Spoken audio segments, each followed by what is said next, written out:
नमस्कार, हमारे digital platform में आपका स्वागत है।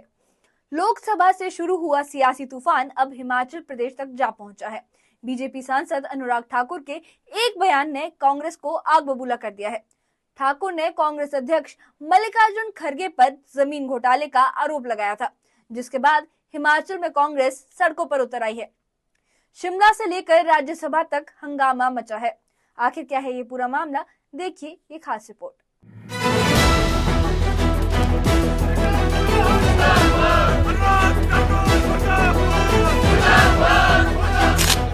अनुराग ठाकुर के लोकसभा में दिए बयान ने हिमाचल में सियासी भूचाल ला दिया है।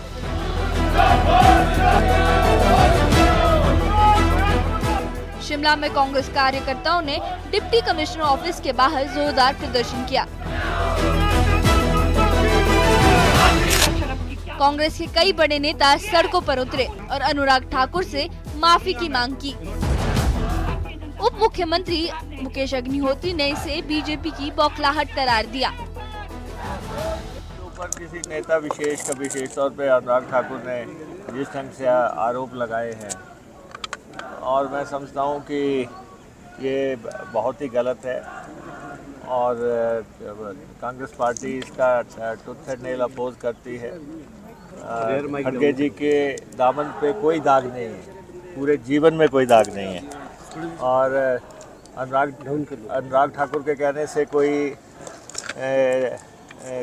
भी नेता जो है इस ढंग से दागी नहीं हो जाएगा। जिस ढंग से उन्होंने कहा है कि लैंड ग्रैब में जो है खड़गे जी का नाम उन्होंने शुमार करने की कोशिश की है। हिमाचल कांग्रेस अध्यक्ष प्रतिभा सिंह ने भी अनुराग ठाकुर पर निशाना साधा।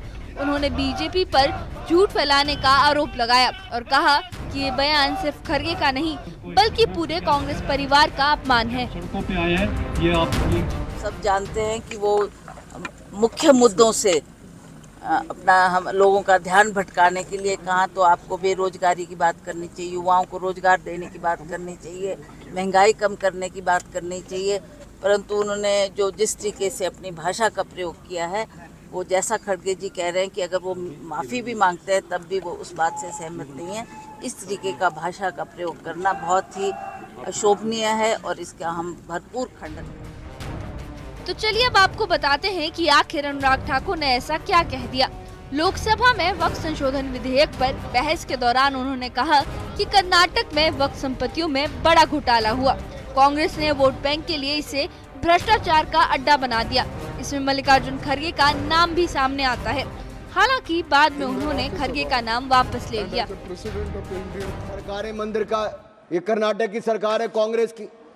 450 करोड़ रुपया साल का आप इकट्ठा करते हैं, कहाँ खर्च करते हैं, कौन जवाब देता है उसका?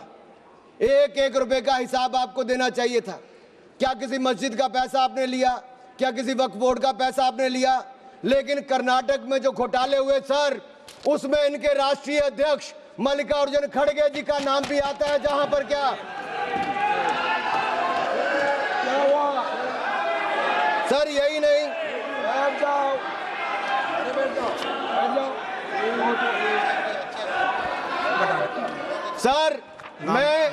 सर मैं इसको माननीय नहीं सर, मैं सबूत के रूप में सर मैं लाया हूं सब कुछ। मैं बोल दिया सर, ऐसा गिवन द डिसीजन नहीं दे दिया बस। प्लीज सर नाम नहीं लेता सर, मैं नाम वापस ले लेता हूं। इसके जवाब में मल्लिकार्जुन खड़गे ने संसद में तीखा पलटवार किया। उन्होंने इसे बेबुनियादी आरोप बताया और कहा कि अगर ये साबित हो जाए तो मैं राजनीति छोड़ दूंगा, और अगर नहीं तो अनुराग ठाकुर संसद से इस्तीफा दें। I am forced to stand up today and condemn Sri Anurag Thakur's wild allegations.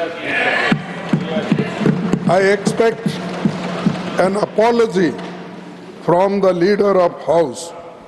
That is the very least the ruling party can and must do. If Sri Thakur cannot prove his allegation, he has no right be in parliament. He should resign. I seek, and if it is proved, I will resign. Even if he proves a 1 acre of walk land is occupied by me or my children. It is my challenge.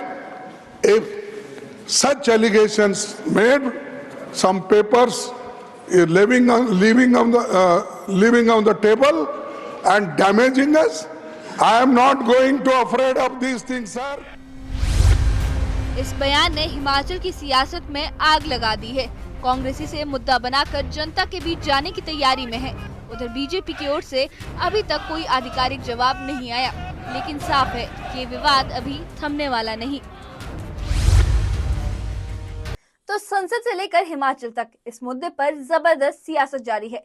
Congress सड़क पर है, BJP back foot पर दिख रही है। अब देखना होगा कि ये विवाद कितना आगे बढ़ता है और क्या अनुराग ठाकुर अपने बयान पर कायम रहते हैं या फिर माफी मांग लेते हैं। ये देखने वाली बात होगी। इस बारे में आपका क्या कहना है, हमें कमेंट बॉक्स में जरूर बताएं।